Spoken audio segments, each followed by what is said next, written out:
আসসালামু আলাইকুম। সুন্দর এই বেবি নকশি কাঁথাটি আর্ট করেছি 2 গজ কাপড়ের উপরে। আমি বেসিকটা আগে আর্ট করে নিয়েছি, আপনাদের বোঝার সুবিধার্থে আমি আবারও বলে দিচ্ছি।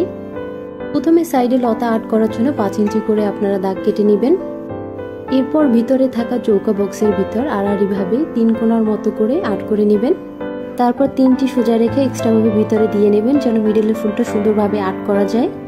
আমি যেভাবে দেখাচ্ছি একইভাবে আপনারা মিডলের ফুলটা আর্ট করে নেবেন। আর্ট করা শেষ হলে 4 কোণারে 4টা পাতা দিয়ে নেবেন। এরপরে বাকিটি কিছু বলার নেই, আমি যেভাবে আর্ট করেছি সেম ভাবে আপনারা আর্ট করলে আপনাদের কাছেও খুব ইজি হবে মুখে বলার থেকে। আসলে বিস্তারিতভাবে বলা যায় না, কিছু জিনিস আসলে আপনাদের বুঝে নিতে হবে কষ্ট করে। তারপর যদি কোনো প্রশ্ন থাকে অবশ্যই আমাকে জানাবেন। এরপর ভিতরে ফুলের সাথে মিল রেখে কোণ আকৃতির জায়গাটাতে অর্ধেক করে ফুলটা আর্ট করে নেবেন, কিন্তু এখানে ভরাট হবে না, এখানে সেলাই ফোর দিয়ে করতে হবে। এইভাবে আপনারা 4 কর্নার এইভাবে আর্ট করে নেবেন আর উপরে একটা পাতা দিয়ে নেবেন যাতে ডিজাইনটা আরো বেশি গর্জিয়াস হয়।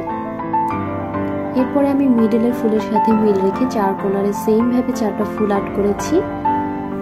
আর্ট করার আগে অবশ্যই খেয়াল রাখবেন 4 কর্নারে 4টা ফুল আগে আর্ট করে নেবেন, দেন লতা আঁকা স্টার্ট করবেন। আমি লতাটিও আর্ট করেছি ভিতরের সাথে মিল রেখে। আপনাদের কোথাও বুঝতে সমস্যা হলে অবশ্যই জানাবেন। ভিডিওটি পুরো দেখার অনুরোধ রইল এবং ভালো লাগলে অবশ্যই শেয়ার করে দিবেন। উপরে যে কোনো সুতাই খুব সুন্দরভাবে ফুটে ওঠে, তবুও আমি কিছু কালার বলে দিচ্ছি। এখানে আপনারা সাদা, হলুদ অথবা টিয়া কালার অথবা কমলা কালার বা গোলাপি কালার দিয়ে করলে ডিজাইনটি আরো বেশি সুন্দর লাগবে। সবাই ভালো থাকবেন, সুস্থ থাকবেন, আর আমাদের ভিডিওটি ভালো লাগলে অবশ্যই আপনাদের টাইমলাইনে শেয়ার করে দিবেন এবং নেক্সট ভিডিও দেখার জন্য পেজটি ফলো দিয়ে আমাদের সাথেই থাকবেন। আল্লাহ হাফেজ।